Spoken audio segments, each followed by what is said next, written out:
إن الذين آمنوا وعملوا الصالحات أولئك هم خير البرية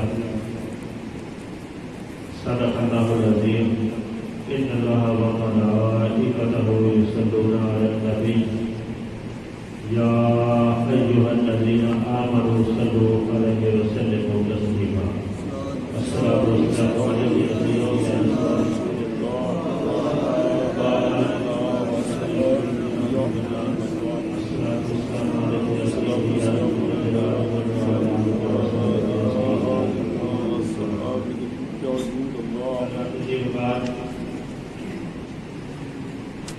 یہ اللہ تعالیٰ کا نظام ہے، کوئی مانے نہ مانے، ہر صورت وہ اللہ کے نظام میں سے گزر رہا ہے۔ اللہ نے قادر و قدیر ہے، قادر مطلق ہے، اس کا ہی حکم نافذ ہے، وہ جو چاہتا ہے کرتا ہے، جو اس کی مشیت میں نہیں ہوتا وہ کوئی کر بھی نہیں سکتا۔ آج دیکھیں کسی مذہب کا کوئی بندہ ہو، کوئی نہیں چاہتا کہ وہ بوڑھا ہو جائے، اس کی جوانی رخصت ہو جائے، کوئی نہیں چاہتا۔ حتیٰ کہ آپ دیکھتے ہیں کوئی نہیں چاہتا کہ میرے بال سفید ہو جائے، کوئی نہیں چاہتا میرے چہرے پہ جھرڑیاں آ جائیں، ماتھے پہ سلوٹیں آ جائیں، کوئی نہیں چاہتا۔ مگر نہ چاہنے کے باوجود یہ سب کچھ ہو جاتا ہے۔ نہ چاہو مگر ہو جائے، ہوتا ہے۔ اور جو ہی کوئی آدمی قبر میں اترنا نہیں چاہتا مگر اتر جائے، اس کا مطلب یہ ہوا کہ نظام ہمارا نہیں، رب محمد کا نظام ہے۔ قدرت اس کی جاری اور ساری، صرف اس میں اچھا پرسہ وہ ثابت ہوگا جو اس قدرت والے کے دیے ہوئے پروگرام میں اپنا فنکشنلی کام صحیح کر رہا ہوگا۔ ہر بندہ، ہر چیز اس کائنات میں کارخانہ قدرت کا ایک پرزہ ہے۔ جو کام اس کے ذمہ ہے وہ اگر صحیح کر کے جائے گا تو کارخانہ قدرت کا مالک اس کو ہر قدم پر سنبھال لے گا، اس کی وہ ضرورت محسوس کرے گا۔ اسی چیز کو قرآن نے بیان کیا، ان الذین آمنوا وعملوا الصالحات اولئک هم خیر البریہ۔ وہ لوگ جو ایمان لائے، وعملوا الصالحات اور اچھے کام کیے۔ یہ عامل الصالحات جا بجا قرآن میں یہ لفظ گزرتا ہے، عامل الصالحات، اچھے کام کرنا۔ ہم اس پر غور نہیں کرتے، شعور نہیں لاتے۔ یعنی ایمان آپ دیکھیں قرآن پڑھ کر، جہاں بھی ایمان کا مسئلہ آیا ساتھ عامل الصالحات کا آیا، اچھے کام بھی کرو۔ جس کا مطلب یہ ہے کہ ایمان یہ تقاضا کرتا ہے کہ تم گڈ کریکٹر بنو، تمہارا کریکٹر بڑا اچھا ہونا چاہیے، اتنا اچھا کہ اسلام دشمن قومیں بھی دیکھ کر یہ پوچھنے پر مجبور ہو جائے کہ تجھے یہ قدریں اور تیرے اخلاق کس نے دیے۔ سبحان اللہ۔ ایک بزرگ کا نام مشہور حضرت خواجہ بہاؤالدین سہروردی زکریا ملتانی، حضرت خواجہ بہاؤالدین زکریا سہروردی ملتانی رحمۃ اللہ علیہ۔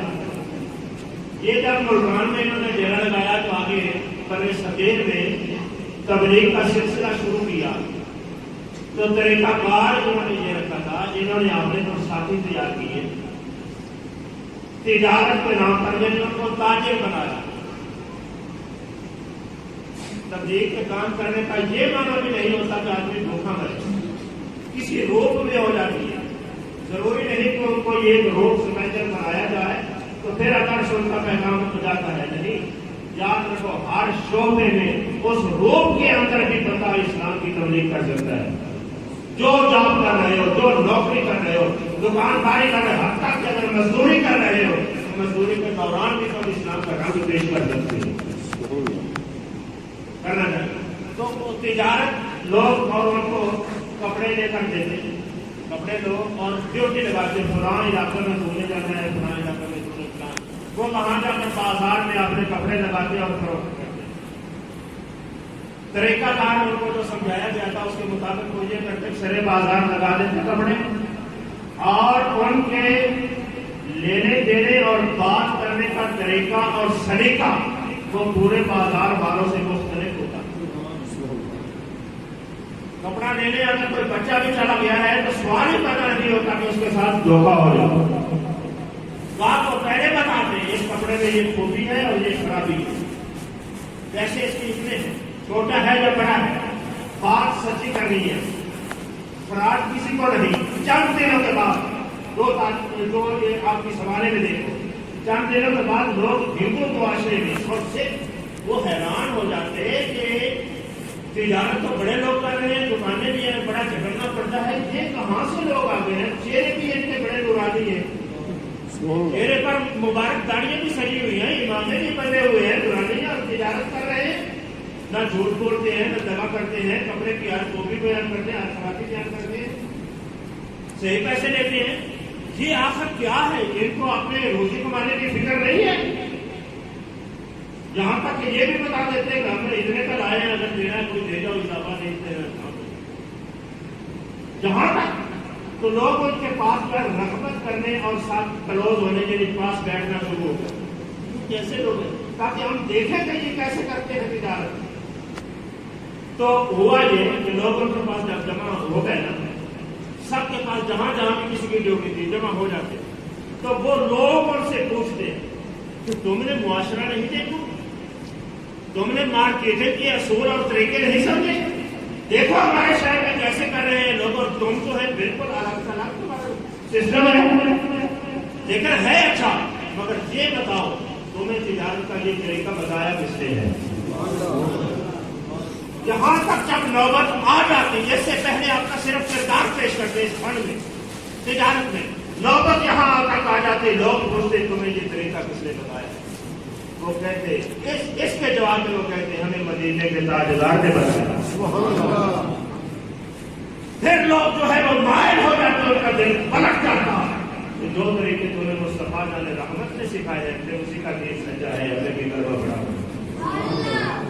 تو یہ اصل میں بات ہے، کسی فن میں کوئی ضروری نہیں اپنا شعبہ ڈھونڈنا، اگر وہ سرم جائے کوئی سرکاری ملازم ہے تو جہاں بیٹھا ہے بے شک اپنا کام کرنا، اور اپنے کام میں اپنی تجارت اور اپنی کارکردگی کا حسن اسلام کے انداز پر بڑھاؤ۔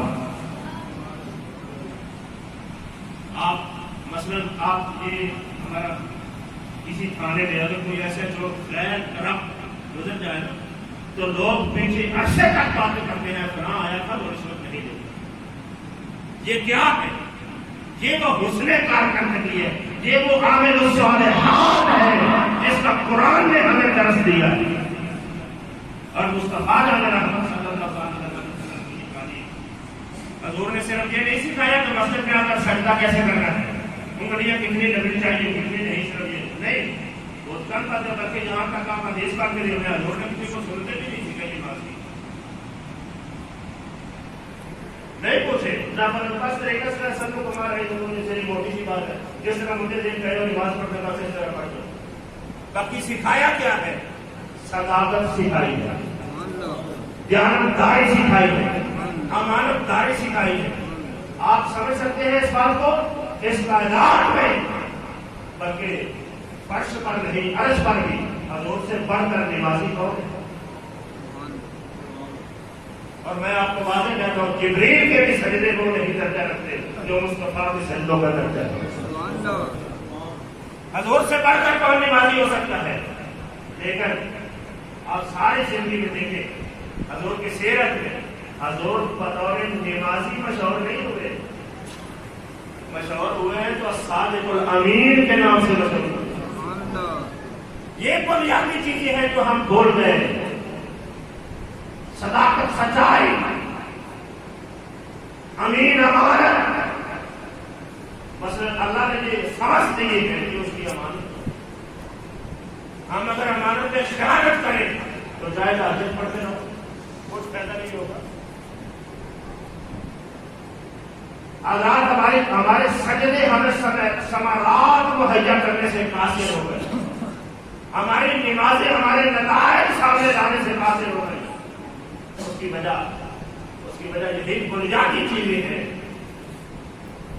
جو حضور علیہ الصلوۃ والسلام نے اعلان نبوت کے بعد 12 سال وہ کام پختہ کیے امت کے اندر، صلہ دینی، دوسرے کے کام آنا، دوسرے کا بوجھ اٹھانا، کوئی والا لوائے بالحق، جو حادثے کا شکار ہو جائے اس کی مدد کے لیے دوڑ پڑنا، متقسم پر معدوم جو بے روزگار ہے اس کی مدد کرنا، اس کو روزگار مہیا کرنا، یہ عمر پختہ کرتا ہے۔ 12 سال گزرتا ہے جب صحابہ کے اندر یہ چیزیں، یہ قدر پختہ ہو گئی، اللہ نے حکم بھیجا تم تیار ہو جاؤ، اب معراج کا وقت آ گیا، اب تیرے غلام اس قابل ہو گئے ہیں وہ نماز پڑھیں، تم معراج پہ آ جاؤ، غلاموں کے لیے نماز کا تحفہ دے دو۔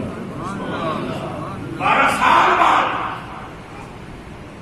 ورنہ چاہتا عورت ہمارے ایران میں پہلی ہے کہ نماز کی آ جاتی ہے، مگر نہیں، نماز سجدوں کا صرف رسموں کا نام نہیں، اتار چڑھاؤ اور نشے کو فراز کا نام نہیں ہے، نماز کسی مشن اور مقصد کے اعلان کا نام ہے۔ وہ ہم تبھی تو اقبال نے کہا آج ہماری یہ چیزیں جو اسلام کے نام پر ہمیں میسر تھی وہ رسم بن کر رہے تھے۔ اقبال کہتا ہے رہ گئی رسم اذاں روح بلالی نہ رہی، رہ گئی رسم اذاں روح بلالی نہ رہی، فلسفہ رہ گیا تلقین غزالی نہ رہی۔ لفظ تو رہ گئے، لفظ آپ پڑھتے ہیں مدرسوں میں، ہمارے علماء صبح و شام لگے ہوئے ہیں ہماری محفلوں میں، الفاظ کی بھرمار ہے، سنتے ہیں، مگر کیا کریں ان الفاظ کے ساتھ وہ تلقین غزالی نہیں ہے۔ تلقین غزالی کو ساتھ بتائیں، ایک لفظ پر تمہیں جگائیں کہ یہ کیا کہہ رہا ہے۔ اس کی مثال میں تمہیں ایک حدیث سے سمجھاتا ہوں۔ قرآن کی یہ آیت اتنی تھی فَاصْدَعْ بِمَا تُؤْمَرُ، یہ آرام واجب ہے نا، تمہیں یہ سمجھ آئے کہ وہ تلقین غزالی کیا ہوتی ہے، کہ کسی لفظ کا دل پر اثر کرنا کیسے ہوتا ہے۔ ایک بندہ اونٹنی پر سوار تھا عرب، وہ ویسے گزرا، اس کے پاس سے ایک آدمی گزرا، اور جو پاس سے گزرا نا وہ یہ آیت پڑھ رہا تھا فَاصْدَعْ بِمَا تُؤْمَرُ وَأَعْرِضْ عَنِ الْمُشْرِكِينَ۔ فَاصْدَعْ بِمَا تُؤْمَرُ، یہ لفظ اس نے پڑھے اور وہ اونٹنی سوار کے کانوں میں پڑے، اس پر ایسا اثر ہوا کہ وہ اونٹنی سے نیچے زمین پر گر پڑے۔ اب یہ اس وقت میں نہیں سمجھا سکتا کہ ان میں ہے کیا، اور اس نے سمجھا کیا، لیکن صرف اتنی بات سمجھ میں آنی چاہیے کہ الفاظ وہی ہوتے ہیں،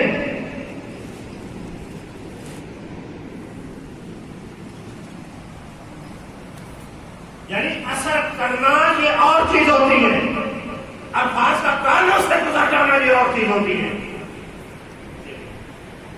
شاید آپ نے پہلے بھی سنا ہو، حضور کا دروازہ ہے نا گھر کا، حضور علیہ الصلوۃ والسلام تاجدار کائنات کے گھر کا دروازہ، آپ کے دروازے کے سامنے والا دروازہ ابو جہل کا ہے،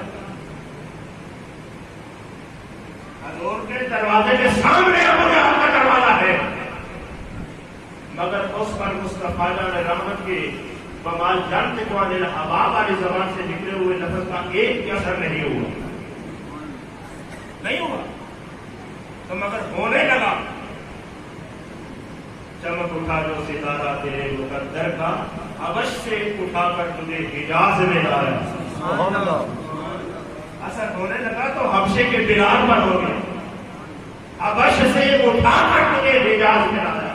ایک بات کہتے ہیں نا، یہ مقدر کی بات ہوتی ہے، بلال از حبش، سہیب از روم، سلیمان از فارس۔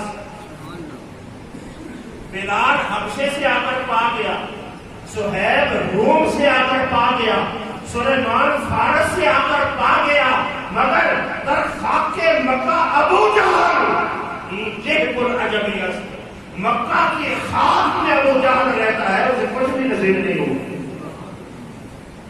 سمجھ آئے؟ بلکہ میں نے یہاں پر ایک اور مسئلہ بھی سمجھا۔ ہم یہ نعتیں پڑھتے ہیں، کلام پڑھتے ہیں، یہ صرف شعور کے لیے میں بات کر رہا ہوں. ہم یہ اظہار کرتے ہیں تو صبر ہوتے ہیں نا اپنے محبت کے. میں مدینے جاؤں, میں جانے سے سمٹ جاؤں, وہیں بیٹھا رہوں, وہیں مر جاؤں, یہ ہو جاؤں, وہیں بیٹھا رہوں, ٹھیک ہے کسی درجے پر. لیکن صرف وہاں بیٹھنا یہ نہ مانگا کرو. مصطفیٰ کریم کے نور کے لیے اللہ سے شرح صدر مانگا کرو کہ میرے دل کے دروازے کھول دو. اگر وہاں بیٹھا رہا, دروازہ دل کا نہ کھلا تو کچھ بھی نہیں ملا. جس طرح ابو جہل بیٹھا رہا حضور کے دروازے پر, سامنے تو بیٹھا رہا, کچھ نہیں ملا. اگر یہ دروازہ کھلنے پہ آئے تو چاہے سرحدے میں مجدد افسانی کا کھول دے, چاہے بریلی میں امام احمد رضا کا کھول دے, چاہے دلی میں شاہ عبد الحق محدث دہلوی کا کھول دے, علامہ عبد الکریم نالوسی کا کھول دے. یہ ہے شرح صدر. یہ شرح صدر مولا سے مانگا کرو, الہی جہاں بھی ہوں تو دروازہ کھول دے, باقی تیری بکری جسم کو بھی آدمی دے دے تو ظاہر نصیب. یہ بات ہے دراصل, اس کے بغیر ممکن نہیں کہ بندہ کوئی, بلکہ یہ مولانا جاوید رحمۃ اللہ علیہ نام بہت مشہور ہے, عارف لوگ ہیں اور جائے صالحین ہیں. یہ چیز کہ آج ہم تو ہیں نا, بلکہ میں ایک بات کر رہے ہیں, ہم یہ سمجھنا اور آرزو کرتے ہیں اور جانتے بھی ہیں. کئی لوگ وجہ سے ہوئی, کئی دفعہ حاضری رونے پر وہاں کہتے ہیں کہ ہم جانے کو بلا لے. لیکن یہ بھی ممکن ہوتا ہے میرے بھائیوں کہ بندہ وہاں جائے, جسم تو وہاں ہو اور دل وہیں کا وہیں پنجاب میں ہو, ایسے جانے کی فائدہ نہیں. اور اگر دل پہلے پہنچ جائے, جسم بعد میں جائے, تو پھر مدینے والا اس کی قدر کرتا ہے. جانو دل ہوش و خرد سبھی مدینے کو. یہ کیا ہے, اس کا معنی کبھی سمجھا ہے یا صرف جملہ پڑھتے ہی؟ جانو دل ہوش و خرد سبھی تو مدینے کو تھے.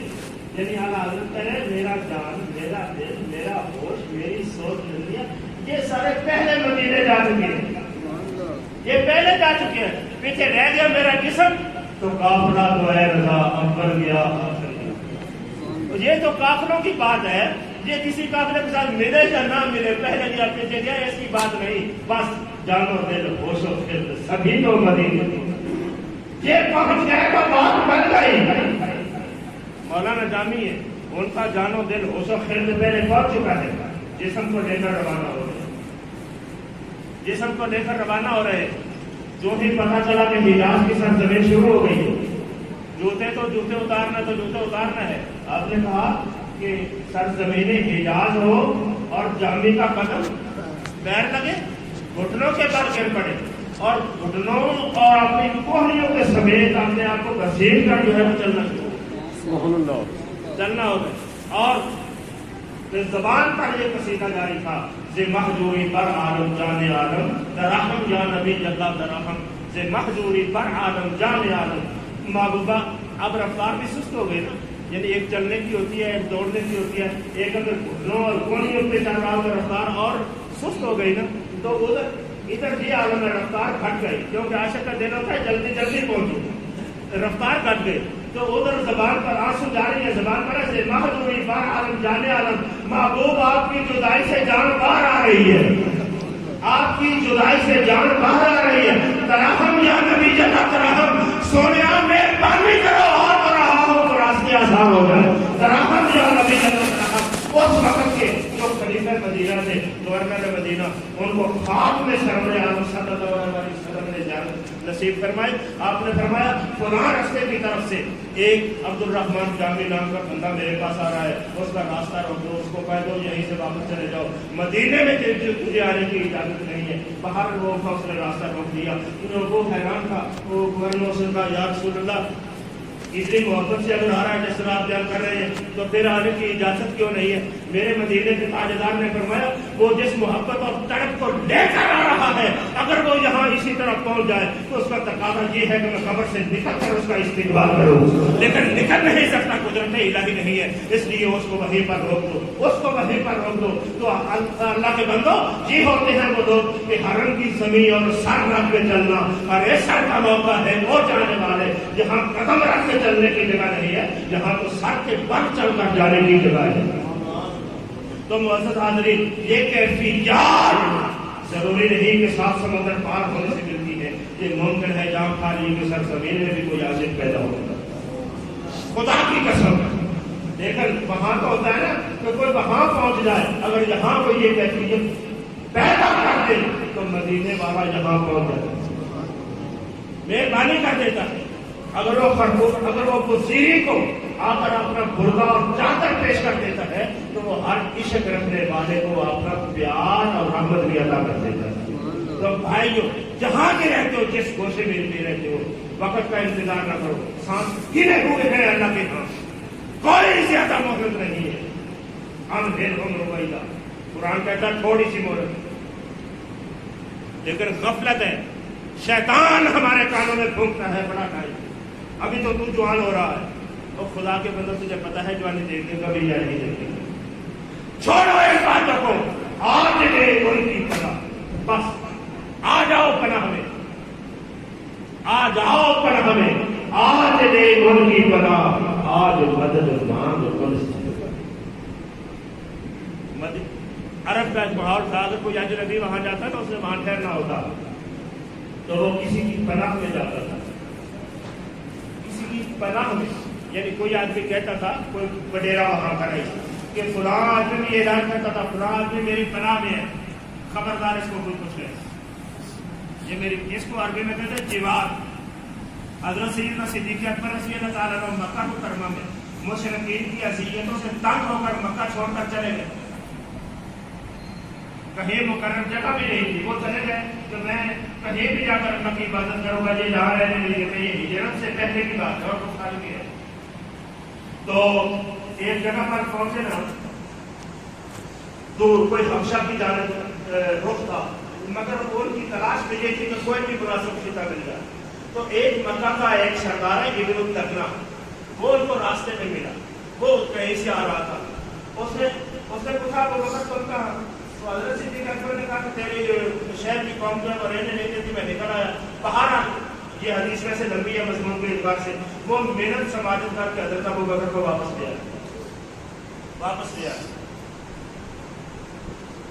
اور آ کر اس نے سیدھا حرم کعبہ میں آ کر اعلان کیا، اس نے کہا خبردار آج کے بعد ابو بکر کو کوئی تکلیف دے، ابو بکر آج سے میری پناہ میں ہے۔ یہ اس وقت کا قانون کہہ لو، آج بھی جس طرح قبائلی قوانین ہوتی ہے اسی انداز کا، جب پناہ میں آپ اس کو کچھ نہیں کہہ سکتے۔ حضرت صدیق اکبر رضی اللہ تعالیٰ عنہ کا آپ نے گھر کے اندر مسجد بنا دی، حرم میں تو وہ سارے ہوتے تھے بیٹھے ہوئے، وہ تضحیق کرتے تھے، مذاق اڑاتے تھے، گھر میں مسجد بنا لی۔ اور یہ بھی آپ کے علم میں ہونا چاہیے، اسلام کی تاریخ میں سب سے پہلے جس بندے نے مسجد بنائی ہے اس کا نام صدیق اکبر ہے۔ یہ مسجد البیت ہے، مسجد البیت اس کو کہتے ہیں، یعنی گھر میں مسجد بنائی، اور یہ بھی سنت ہے۔ ہمارے یہاں تو یہ معروف نہیں ہے، ہم تو بڑے بڑے بنگلے اور مسجد بنا لیتے ہیں، کوٹیاں بنا لیتے ہیں، مگر مسجد البیت بنانا بھولتا ہے، یہ سنت ہے، گھر میں مسجد ہونا۔ یہ ہمارا تو تھوڑا سا رواج ہی بدل گیا نا، مثلاً آج آپ نماز پڑھنے آتے ہیں نا، فرض پڑھتے ہیں، اس کے بعد سنتیں بھی جہاں حضور نے کبھی نہیں مسجد میں سنتیں پڑھی۔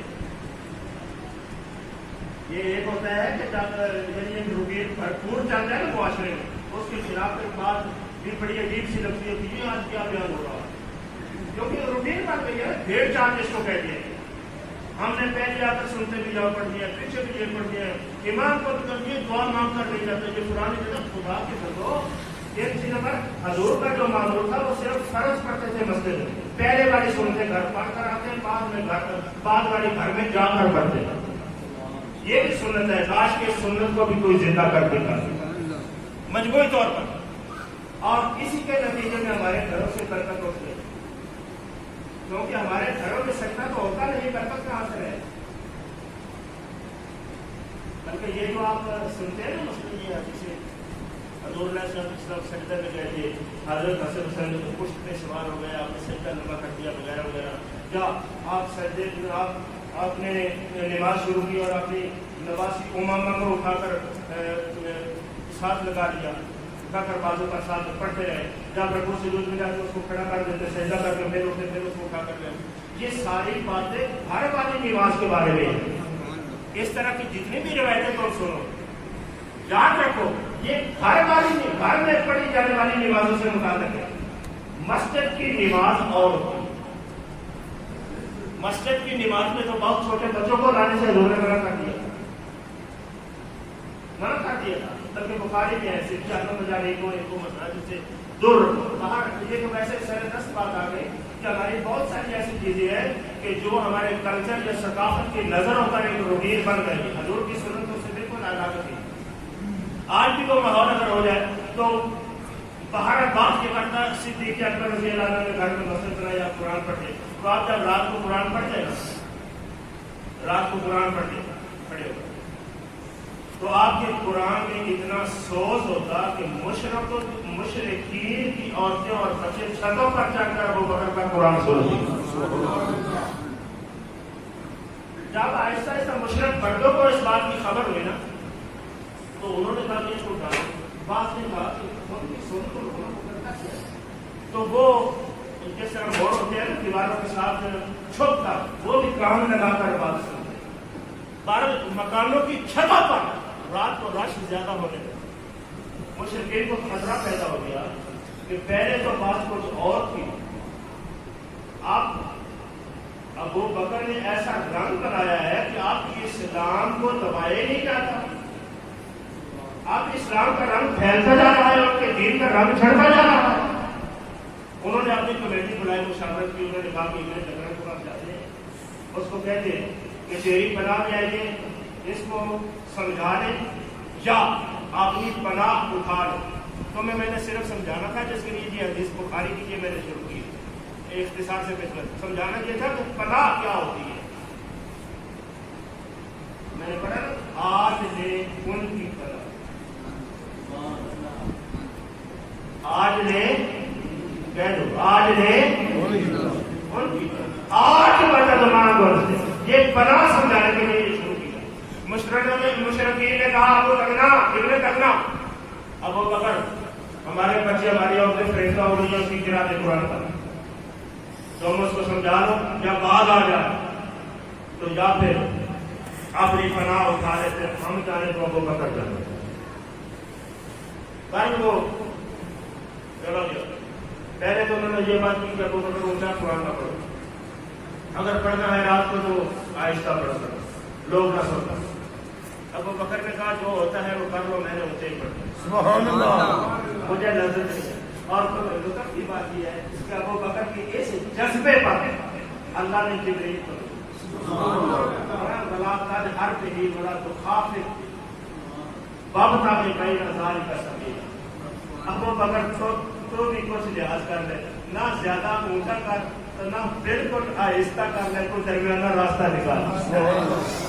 یہ ابو بکر کا لحاظ ہے جو عرش کے مالک نے کیا، درمیانہ کا باہر حضرت صدیق اکبر رضی اللہ عنہ کیوں آئے بات میں اس نے کہا کہ یہ ساتھی ہے، ابن دغنہ نے کہا مجھے یہ کہتے ہیں یا پناہ اٹھانے تو یا ابو بکر کو کہہ کہ یہ قرآن اونچا پڑھنا جائے، اس طرح کا ماحول جو ہے اس کو چھوڑ دیں۔ حضرت صدیق اکبر رضی اللہ تعالیٰ عنہ نے کہا اچھا پناہ کی بات ہے تو پھر تم اس طرح کرو، رب پناہ اٹھا لو۔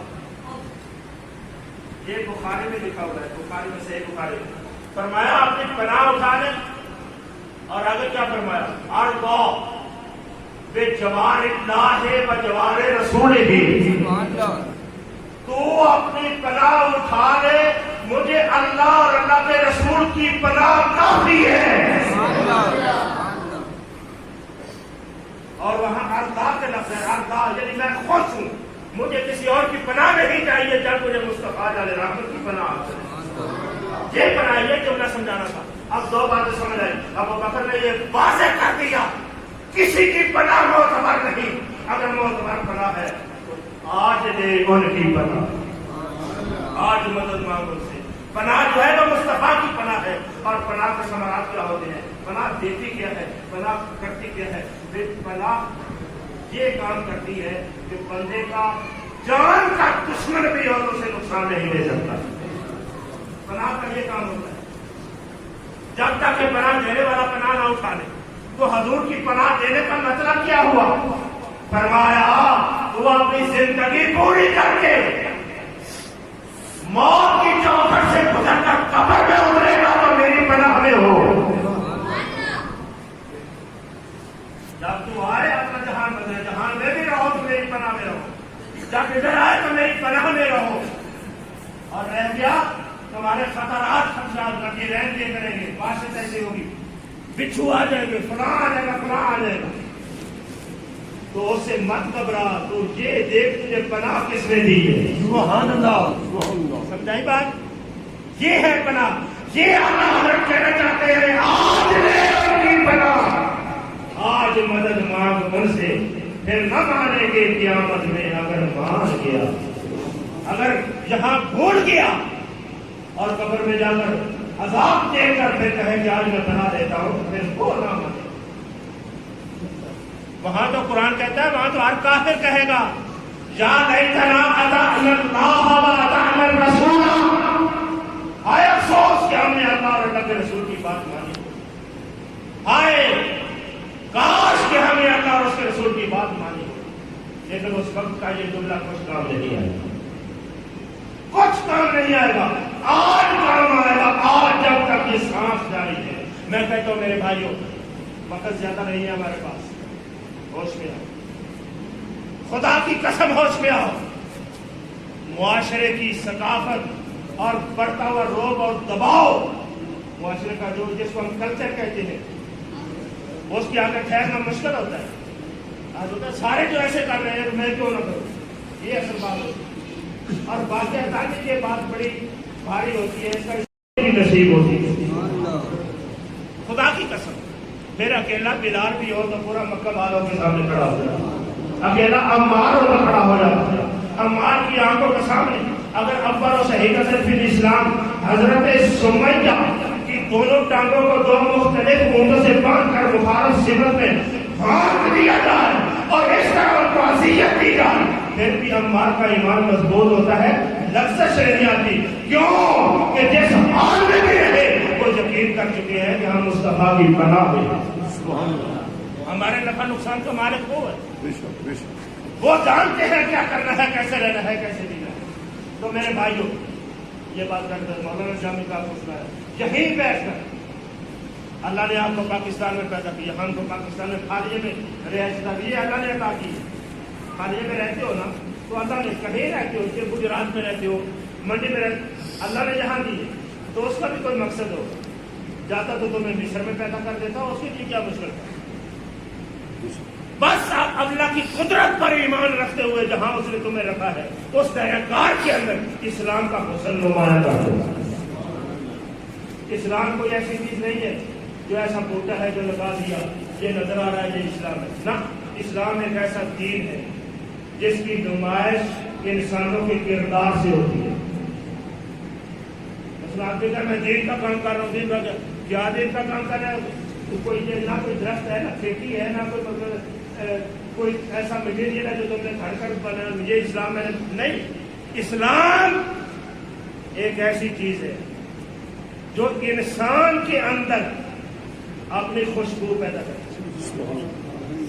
اس خوشبو کو پیدا کروا. مثلا یہ نماز ہی ہے نا، نماز آخری بات یہ سنو، نماز ہے، نماز بھی نمازی کے کردار میں ایک حسن پیدا کرتی ہے. حسن پیدا کرتی ہے. اگر 40-50 سالوں میں نماز پڑھتے ہوئے مگر کردار میں کوئی حسن نہیں آیا تو آپ نے سڑکوں پہ نظر ثانی کرو، نظر آؤ نظر ثانی کرو، وہ فائدہ نہیں دے رہے آپ کو. جس طرح تمہیں یہ نہیں سمجھایا جاتا ایک شہر کے پاس اگر تم 10-20 سال رہے ہو کوئی تمہیں فرق نہیں پڑا، نیکی کا جذبہ پیدا نہیں ہو، اس کی بات چھوڑ دو، کسی اور کے پاس دے رہے ہو. فرض کرو، یہ بطور فرض میں مثال دے رہا ہوں. اگر کچھ سال ہو گئے نماز پڑھتے ہوئے، اگر سجدوں میں تمہارے کردار میں، تمہاری فکر میں، تمہاری سوچ میں کوئی تبدیلی پیدا نہیں کی، تو پھر یہ سوچنا مجبوری سمجھو کہ میں نماز پڑھ رہا ہوں یا رسم ادا کر رہا ہوں۔ کہیں ایسا تو نہیں کہ رہ گئی رسم رضا اذاں روح بلالی نہ رہی، تو آپ بلال کے بارے سوچتے ہیں یہ تڑپ پیدا ہو جائے تو کچھ بھی ہو سکتا ہے۔ ہم تو کہتے ہیں نا مدینے میں، لیکن یہ بلال کا عشق دیکھو، عشق کے بھی رنگ کے ارادے ہوتے ہیں، انداز اوپرے ہوتے ہیں عشق کے بھی۔ ہم تو کہتے ہیں مدینے چلے جائے، مدینے میں رہے، حضور کا مثال ہوا، بلال نے کہا میں مدینے رہ نہیں، میں نے مدینے میں نہیں رہنا، تو کیا بلال پر فتویٰ لگاؤ کہ گناہ کیا تو نے؟ مدینے کی وہ چلے گئے حرم میں، ایک سال کے بعد مدینے کا تاجدار خواب میں بلال کو ملا، فرمایا آپ نے فرمایا بلال یہ کیا جفا ہے کہ سال ہو گیا مجھے ملنے ہی نہیں ہے۔ یار کے عشق ہوتے ہیں، لطف تو یہ ہے جہاں بیٹھے رہو، جہاں بیٹھے رہو، کچھ ایسا کرو مدینے والا خود کہے 40 برس کا ہو گیا ہے ابھی تک میرے پاس آئے ہی نہیں۔ یہ کیا ہے کہ خود دوڑتے جانا یہ یعنی مقصد کوئی اور مقاصد ہو، یہ بڑی عجیب سی بات ہے۔ مجدد ساری زندگی نہیں کرتی، مکہ ان سے لوگوں نے انہوں نے کہا کیا لے کر جاؤ، دیکھا نا کیا لے کر جاؤ۔ یہ آج آپ بچوں کو بھیجتے ہیں نا باہر، کوئی ڈرمی کے ذریعے، کوئی ویسے جیلوں سے کے ذریعے، وہ بات چلا کہ سال 2 سال 4 سال اس کے بعد میں آپ کو اس کو واپس آنے کا مسئلہ وقت آ گیا، مگر اس کی جیب خالی ہے، اس نے جو کمایا وہی خرچ کر دیا یا ضائع ہو گیا، یا اس نے کمایا کوئی نہیں، ڈاکٹر کھانے میں زندگی گزارنے والا ہے۔ تو آپ اتنے سال کے بعد تو ہر طاقت ہونے سے بھی شرمسار ہوگا، اس بات کو سمجھو۔ تو گھر والوں کی توقعات کیا ہوگی کہ ہمارا بیٹا باہر گیا ہوا ہے، آپ آئے گا تو ہم خوشحال ہو جائیں گے، میرے پاس گیا کوئی نہیں، تو گھر جاتے ہوئے بھی شرم کرے گا، کچھ دوسرے ندامت ہوگی، حیا ہوگی کہ میں کس منہ سے کر جاؤں۔ لیکن یہ ندامت اسی اس وقت نہیں ہو رہی تھی جب وہاں دوپہر کھنے کر رہا تھا، جب وہاں پیسے اڑا رہا تھا، جب کام کوسی کر رہا تھا، وہاں نہیں ہو رہی تھی۔ جب وہ واپس آنے لگا تو ماں باپ کا دروازہ قریب ہوا تو فتح ہوئی، تو آپ اسے ندامت کھا گئی، میں کیا دے کر جا رہا ہوں، میں تو ذلت اور رسوائی کا ذریعہ بن چکا ہوں۔ تو یہی بات ہے میرے بھائیوں، مدینے جانے والے یہ سوچا کرو، جہاں تو جو مرضی کرو یہ سوچا کرو میں اب جا رہا ہوں تو کیا لے کر جا رہا ہوں۔ اگر کچھ نہیں ہے پہلے تو پھر ندامت آنی چاہیے، پھر شرم آنی چاہیے، کسی شرم کے پیش نظر حضرت کو ادھر کا روک بھی نہیں۔ یہ کیفیات ہوتی ہے، کیفیت جس انداز میں بھی پیدا ہو سکے وہ پیدا کرو، اگر وہ پیدا ہو گئی تو سمجھو خدا کی بھی رحمت ہو گئی، مصطفیٰ کی بھی نظر ہو گئی۔ آج لے ان کی مدد، آج مدد مانگ ان سے، پھر نہ مانیں گے۔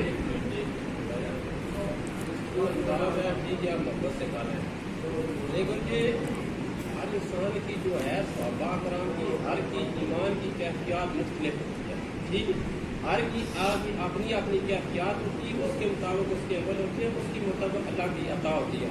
جو یہ آپ کہتے ہیں نا کہ مدینہ شریف میں فلاں نے روک نہیں کیا، فلاں نے، یہ بات نہیں ہے۔ امام مالک کا بھی فتویٰ سنو نا، امام مالک نے ایک صرف حج کیا، باقی آپ مدینہ شریف چھوڑ ہی نہیں گیا، آپ نے چھوڑ نہیں لیا، ٹھیک ہے۔ مجدد ثانی کی کیفیت بتا رہا ہوں، مجدد ثانی کی آج کی بات کر رہا ہوں، یہ بھی ایک کیفیت کا انداز ہوتا ہے، چھوڑ دی یار گل نو چھڈی دے، یعنی کیفیت کے انداز ہوتے ہیں۔ کچھ لوگ وہ ہیں جو نہ جا کر پا لیتے ہیں اور کچھ ہوتے ہیں جو جا کر پاتے ہیں۔ مقصد یہ ہوتا ہے کہ وہ اصل کیفیت پیدا ہو جائے تو جانا بھی ضروری نہیں ہے، یعنی مل جاتا ہے، فیض نصیب ہو جاتا ہے۔ اگر وہ پیدا نہ ہو تو وہاں جا کر بھی کیسے نہ ہو تو کچھ نہیں۔ بلال مدینے سے چلے گئے، مثلاً امام مالک تو نہیں گئے مگر بلال چلے گئے، دیکھیں نا فرق۔ اصل میں سمجھنے کی کاش کہ ہم نے کسی استاد کے پاس بیٹھ کر کوئی اصولی طور پر کچھ اصول سمجھنے کی قرآن و سنت کی یہ نصیب ہو جائے، یعنی کوئی چاہتا ہے اصل کیفیت کی بات ہو رہی ہے، جو وہ چیز اور جذبہ پیدا کرتا ہے۔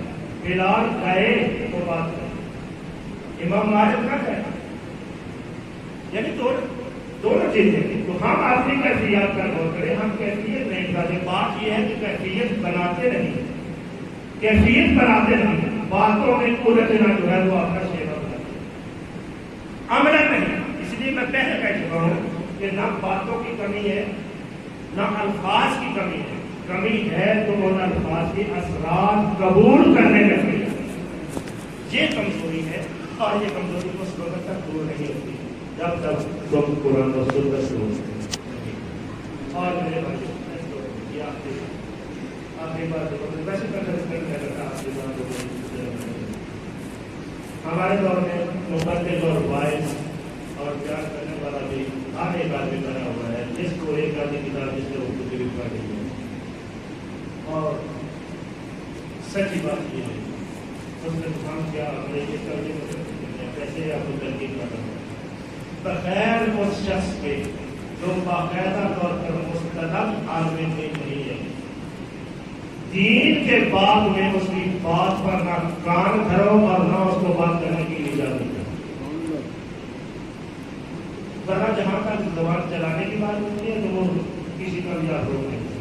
اللہ رب العالمین ہمیں آپ کی اتباع نصیب کرتا ہے. وآخر دعوانا الحمدللہ.